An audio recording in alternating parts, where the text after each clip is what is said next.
कांदा उत्पादक शेतकरी राज्यातले एकदम हवालदिल झाले. अक्षरशः 5 रुपये किलो दर मिळतोय कांदा उत्पादकांना. याला पर्याय मी पहिल्यापासून सांगतो, एकजूटच पर्याय आहे याला.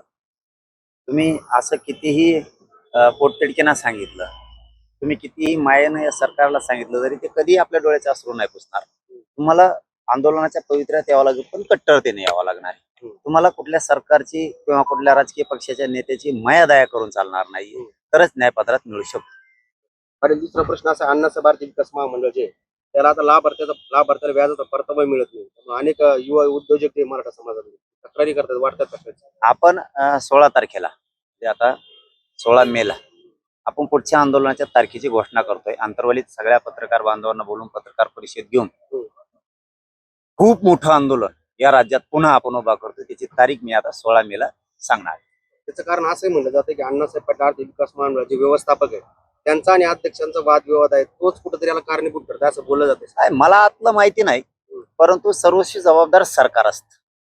कोण अध्यक्ष कोण MD यापेक्षा आहे, यांना अधिकार हे सरकार देत आणि सरकारलाच कामं होऊ द्यायचे नाहीयेत. फक्त सरकारला अध्यक्ष बदनाम करायचा आहे आणि MD पण बदनाम करायचा, अशी एक एकूण भूमिका सरकारची. हे डावपेच आपण ओळखले पाहिजे. अध्यक्षांनी महामंडळाच्या आणि चेअरमनने सुद्धा बदनाम करायचे, पण वाटोळं कोणच होतंय, भरडतोय कोणतं? मराठा समाज. हे लक्षात ठेवा. मराठ्यांचे पोरं त्यांचे सिव्हिल खराब व्हायला लागले, हे कर्जबाजारी व्हायला लागले. याला मूळ कारण सरकार आहे. म्हणून सारथीपासून तर अण्णासाहेब पाटील विकास महामंडळापर्यंत आणि तिथपासून ते हैदराबादचा JR निघाला, ते कुणबी प्रमाणपत्र वाटप करण्यापर्यंत त्यांनी अंमलबजावणी केली, ठीक. पण कुणबी प्रमाणपत्र वाटप होत नाहीत. त्याबद्दल आता जून मध्ये ऍडमिशन आहे पोरांची मराठ्यांच्या, मग त्यांचे कुणबी प्रमाणपत्र द्यायचे, व्हॅलिडिटी द्यायच्यात, हे सरकार जाणून बुजून देत नाही. सातारा संस्थांचं गॅजेटियर का निघत नाही?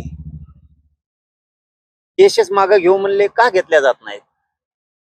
बलिदान गेलेल्या कुटुंबाच्या नोकऱ्याचं काय झालं? MIDC देऊ बोलले ना तुम्ही, तो JR निघाला नाहीये, विद्युतचा JR निघाला नाही.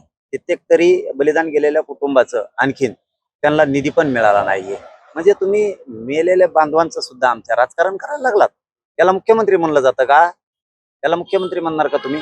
म्हणूनच या सगळ्या विषयावर फायनल तुकडा एक घाव घालायचं ठरवलंय आणि या राज्यात खूप मोठं आंदोलन उभा राहणार आहे. त्याची तारीख आता आम्ही 16 मेला आंतरवालीत पत्रकार परिषद घेऊन तारीख फायनल करणार आहेत.